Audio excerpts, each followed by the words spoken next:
Well, in 2019, this was their number 4. It was a BC and AB crossover. So both AB and BC had this question. When you take the AP exam in May, you'll have 6 FRQs because they're going to do it traditionally this year. 3 will be AB topics and 3 will be BC. And so you need to, if you're like, why are we reviewing Calc 1? I'm in Calc 2. You're actually in Calc BC. And the B part stands for Calc 1. The C stands for Calc 2. The A stands for pre-calc, which they took off the exam like in 2008. So there really is no Calc A. There's Calc B and Calc BC. Does that make sense? So you are responsible for all AB content. Last year on the BC test, they got asked a revolving solid, which you guys, it was taken out of your curriculum, so I assumed it was out of theirs too. They got one because they're like, you had it the year before, which makes sense. They knew how to do it. But you do need to remember all your AB for 2 reasons. You're going to be retested on it and you'll get a new sub-score. So if you had a 3 or a 4 and you sub-scored a 5, it overrides it. Does that make sense? So you get to take the highest of those 2. So what we're going to do is you will have a related rate on your AP test. You'll also have some stuff, half of your test will be last year's content. So we like to keep that alive. I'm going to go right here to their part A. We're not going to do C because that's integration, and we're not going to do B right now because that's not our topic of the day. And remember, they never go in order of difficulty. So here we go. We've got a cylindrical barrel. Notice I always say draw a sketch first, but they drew it for you, so that's nice. It has a diameter of 2 feet. That's really important, by the way. And whenever you're looking at these related rates, you ask yourself, is it changing? So as this thing collects rainwater, does H change? Yes. Thank you. And does the volume change? Yes. Does the diameter change? No. If it was a cone, that's changing too. Does the radius change? No. So that's really important to decide what's changing. Because things that aren't, it's like the ladder problem. It gets to go right into your equation right away. Does that make sense? So we're going to start this. It says the rate of change of the height is modeled by, let's write that down, dH dt is dependent upon the height of the water. All right. Then it says the volume of a cylinder is, I always like to remember when we did these last year, I'd say suck out what you know and decide what you need to find, and there'll be enough information here. In part A, it said find the rate of change. What's a rate of change in this class? Derivative. Awesome, you guys. You don't really need a whole lot of review, I'm finding. Yesterday they were just killing the derivative stuff. I'm like, am I boring you? And they're like, yeah. So I'm like, that's a good thing. It means you remember it. I do think related rates are one of the harder topics though, so maybe you won't be bored with this. All right, you're right. This is a derivative, right? And our variable of change is time that's going by. So I'm going to take the derivative with respect to time because I need dv dt. That makes sense, right? But let's suppose that Gunnar wasn't really paying attention, which wouldn't be completely unusual, right, Gunman?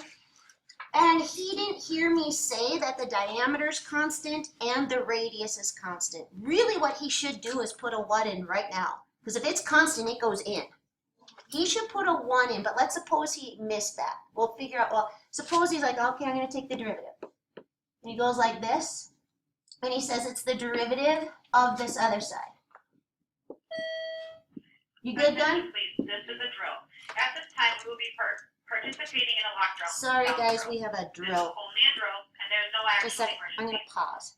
You guys just missed fun stuff. This is a fun bunch, but the fire, we had a drill, it got to. All right, here we go. So, again, I'm back to Gunman not paying attention, right? Normally, I really remember all constants go into your original equation. If it's changing, that affects it when we take our derivative. But I should put a 1 in there, but I want to talk about, because don't you think a lot of kids would miss that? You wouldn't with the ladder, because we did so many of them. I'm like, that 10's got to go in. X squared plus y squared equals 10 squared. The ladder does not change as time goes by, but a lot of times people miss that the radius isn't changing. If it was a cone, though, it stays. Are we good with that part? And again, I'm not doing, I think when we did related rates, we did them for 4 days, and we probably did a total of 100. So I'm going to do 2 really slow and then let you guys work it out. And that's why I chose the Delta Math, because if you're struggling, it's got the videos and all that good stuff. So what did we say you do with constants when you're taking a derivative regardless?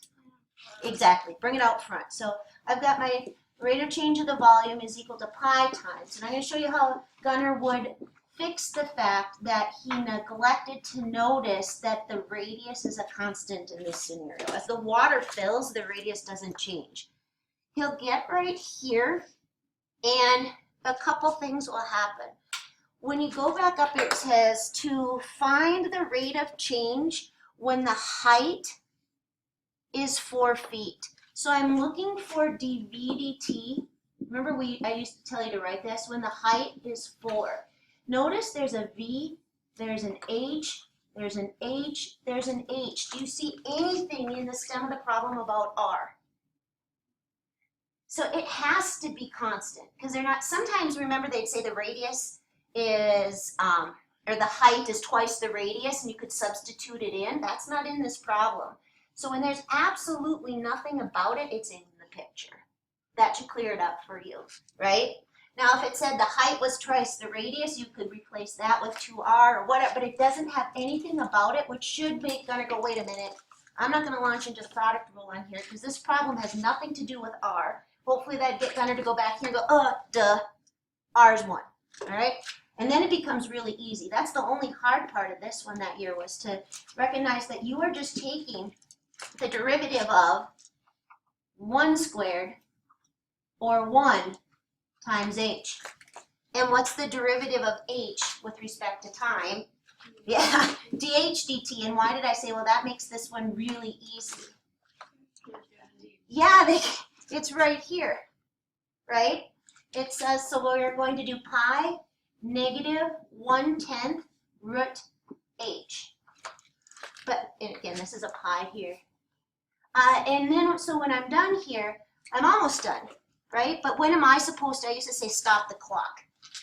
When am I supposed to find the rate of change of the volume? When what?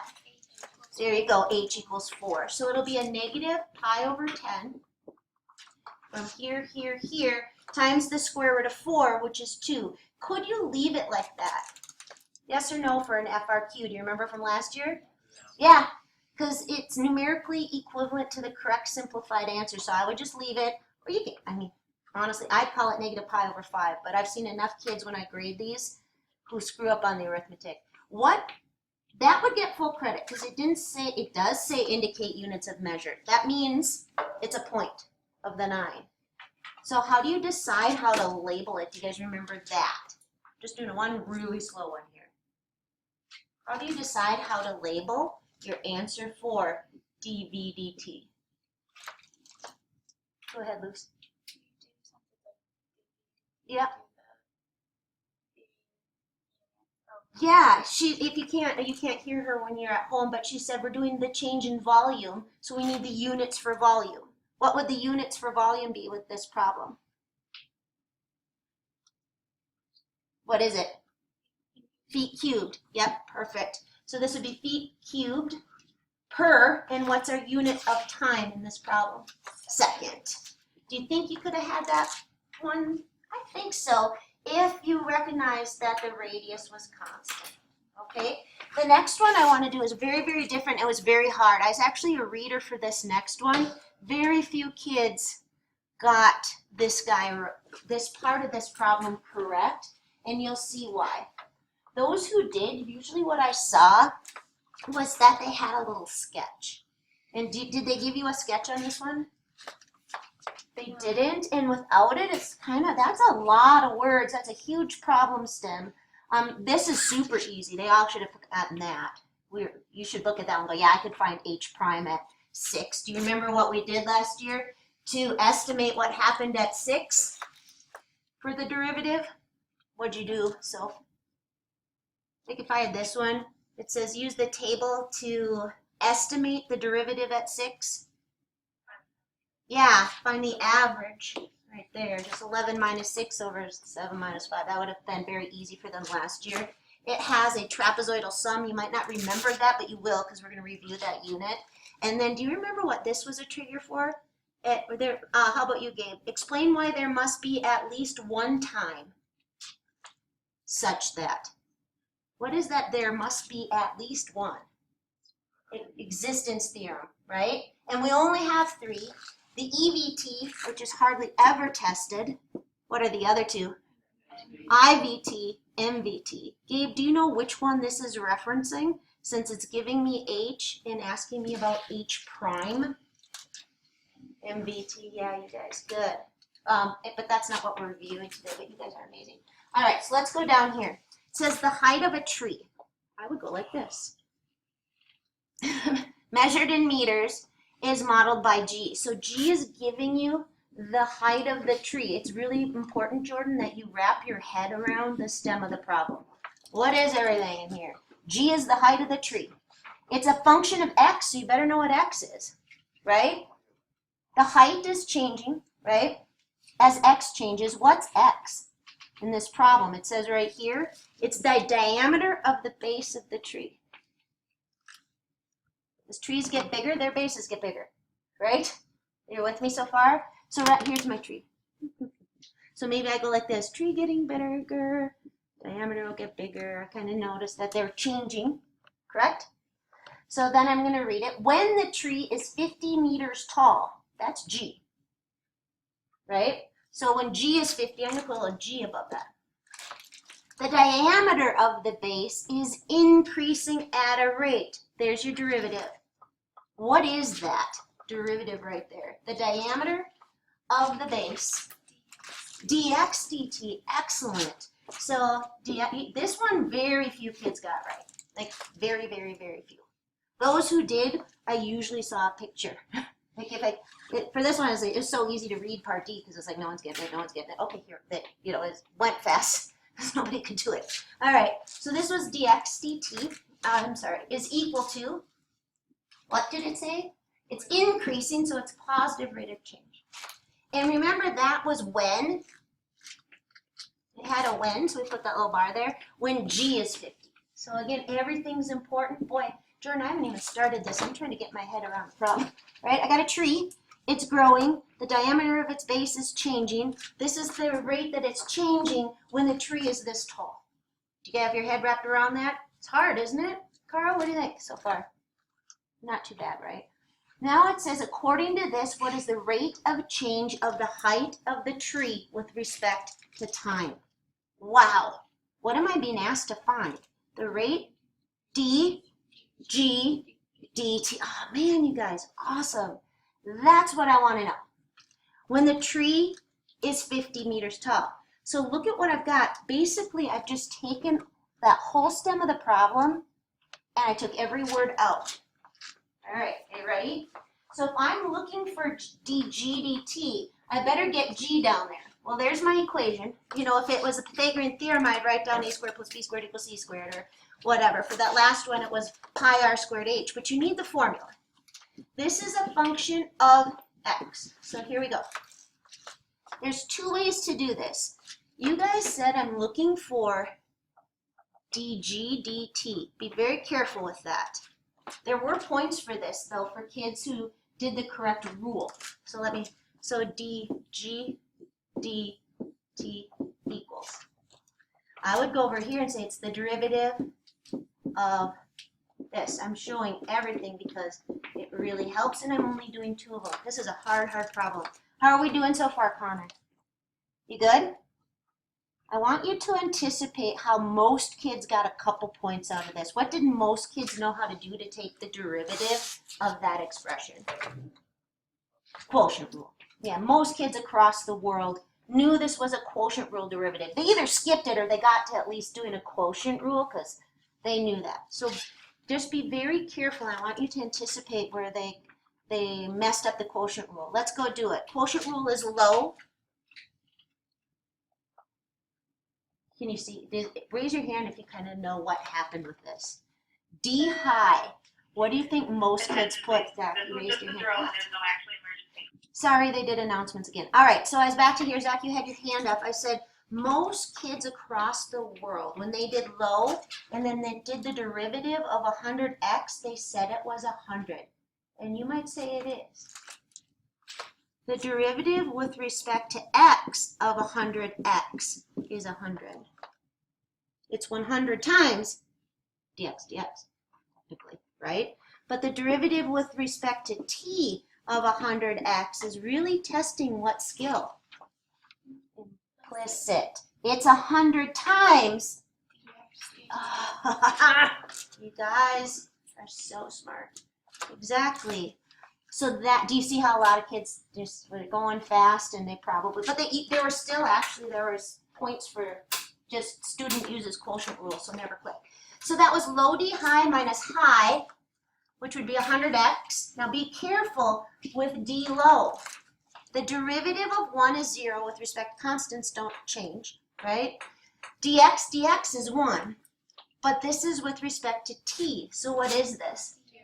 Yeah, do you see how doing it after you've already done it makes stuff that maybe you didn't understand last year make more sense? Because when you first start related rates, that doesn't make a whole lot of sense. I don't think you're just doing it. But that's great. Draw a line and do what below? So low D high minus high D low, draw a line and square below. Now that I have my dg dt, right? There it is. Now, some people later in the year, you're going to do this one a little bit different because when we get into polar and parametric where multiple things are changing at once, they're going to maybe tell you this, that the rate that theta changes with respect to t. And you might say, but they gave me theta in terms of x. And then Gabe's going to go, but they also gave me dx dt. And this is called Leibniz notation for the chain rule. And you're going to say, oh, that is d theta dt. I could have approached this one the same way. I could have done dg dx, which would have been all this stuff, right, without the dx dt. And then times, watch. You don't need to get it yet, but dg dt. I could do the derivative of g with respect to x. That's what a lot of kids did. That's all they did is because they didn't realize. And then times dx dt. You might say, how does that work? Well, what if I factored this out? Want to be times dx dt. Do you see what I mean? Now let's go plug everything back in and we're good. Let's put down what we know. We know dx dt. So I have the 1 plus, I don't know it, 100. Dx dt was increasing. That was at 0.03 or 0.3? Oh, thank you for remembering. 0.03 minus 100 times x, don't know it, times 0.03 over 1 plus x quantitatively squared. Whoops, that's a bad squaring. The only thing I'm missing is x. Last year when I said there's something missing, there's got to be a way to find it. So I'm going to go back up here. How am I going to figure out what x is? Yeah. I'm stopping this when the tree is 50 meters tall. So we'll just go see what is the x that'll make that happen. Now you can either do that because it's an easy one to see. There's no points for any of the arithmetic. You could either just, some of you might just say, well, 50 would equal to 100 times x over 1 plus x if x were, you can just see it, great, not solve it. It's usually a nice number though, if you don't have a calculator, but 1, yeah, it'd be 100 over 2. But to solve it, you just cross multiply. 50 plus 50x equals 100x. You get 50x equaling 50. X is a nice pretty 1. 1, 1, right? What about 1? Could I leave that? I would. For an FRQ, right? You can leave them unsimplified. We're done. So I'm going to turn this off.